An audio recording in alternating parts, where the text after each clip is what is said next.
वैसे तो हर व्यक्ति के जीवन में दुख और सुख का आना जाना लगा ही रहता है। सुख आता है तो उसके बाद दुख आता है, दुख आता है तो उसके बाद सुख आता है, और जीवन के इस चक्र में इनका आना जाना जीवन का अभिन्न अंग है।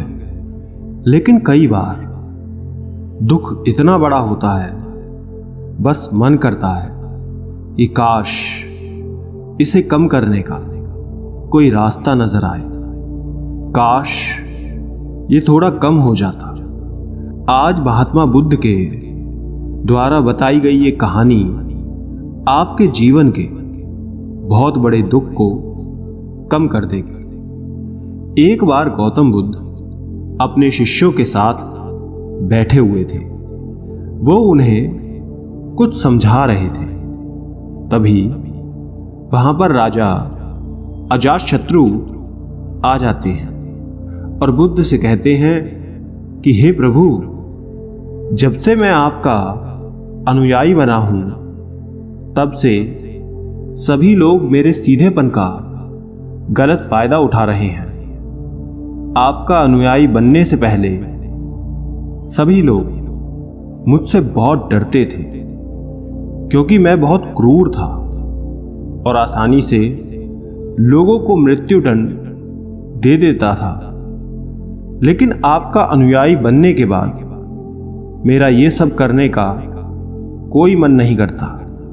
मैं सभी के साथ प्रेम से रहता हूं, उनकी बातों को सुनता हूं, समझता हूं। लेकिन कुछ लोग इसका गलत फायदा उठा रहे हैं, जिससे मेरी प्रजा में, मेरे शासन में अब दिक्कतें बढ़ रही हैं। आप बताएं कि अब मैं क्या करूं? बुद्ध कहते हैं, राजा, तुम्हारी समस्या का समाधान मैं एक कहानी से बताता हूं। एक बार एक भिक्षु एक गांव से गुजर रहे थे। रास्ते में उसे एक पीपल का पेड़ मिला। उसने सोचा, क्यों ना कुछ देर आराम कर लिया जाए। भिक्षु जैसे ही उस पेड़ की तरफ बढ़ता है, कुछ लोग उसे रोककर कहते हैं, वहां मत जाओ, वहां एक जहरीला सांप रहता है जो बहुत लोगों को डस चुका है। वो बहुत खतरनाक है, इतना खतरनाक है कि जो भी उसके सामने आता है वो उसे मार देता है।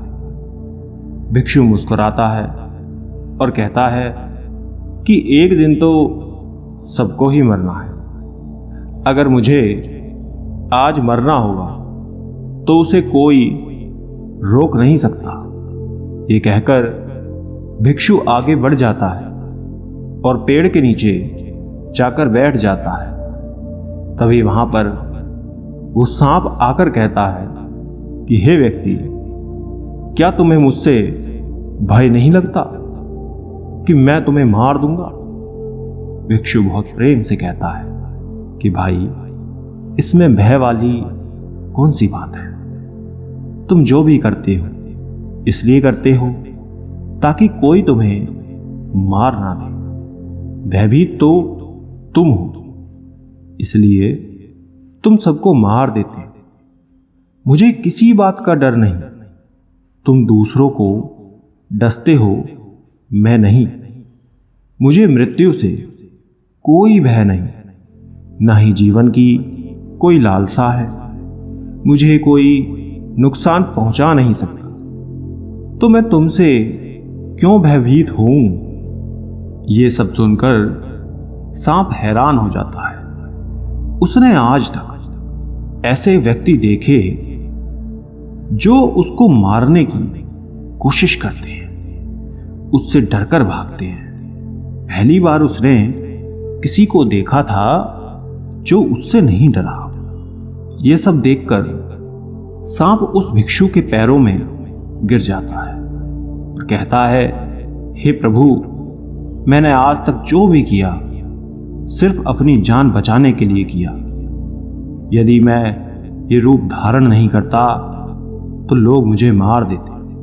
भिक्षु ने कहा, तुम बिल्कुल सही कह रहे हो, लेकिन यदि तुम इस जीवन के मोह से मुक्त होना चाहते हो तो शांत हो जाओ और जानो कि आज नहीं तो कल जीवन खत्म हो ही जाएगा।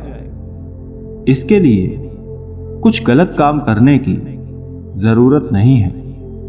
इतना कहकर भिक्षु वहां से चला जाता है और सांप यह तय कर लेता है कि आज से वो कोई गलत काम नहीं करेगा और उसने सभी गलत काम छोड़ दिए। लेकिन उसका उस पर उल्टा प्रभाव पड़ा। जो लोग उससे डरकर भागते थे वही अब उसे मारने की कोशिश करते, उसे खरोंच मारते, उसे चोट पहुंचाते। सांप बेहद दुखी रहने लगा। वो इस तरह से चोट से ग्रस्त रहने लगा क्योंकि अब वो लोगों को कोई भी नुकसान नहीं पहुंचाता था और वो सभी लोगों को प्रेम करने की कोशिश करता था।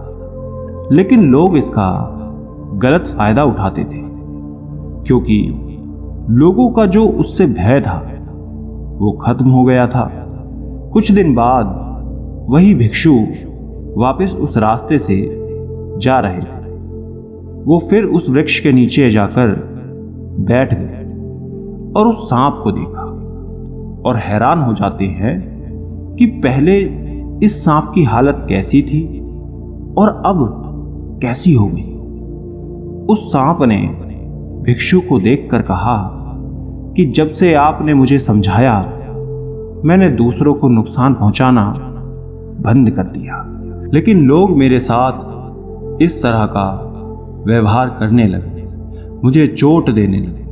अब आप ही बताएं मैं क्या करूं। भिक्षु कहता है, हे मित्र, मैंने तुमसे ये नहीं कहा कि तुम अपने स्वभाव को ही बदल दो। क्रूरता तुम्हारा स्वभाव है। यदि यही तुम्हारा नहीं रहेगा तो लोग तुम्हें मार डालेंगे। पर इसका मतलब ये नहीं कि तुम अंदर से अपना उद्देश्य ही गलत रखो। आपको भीतर से अपने आप को सही रखना है। आपको बाहर से वही दिखाना होगा जो जरूरी है। सांप एक जहरीला जीव है, इसलिए लोगों के मन में उसके लिए भय होना जरूरी है, क्योंकि उनके अंदर तुम्हारे लिए भय नहीं होगा तो वो तुम्हें हानि ही पहुंचाएंगे।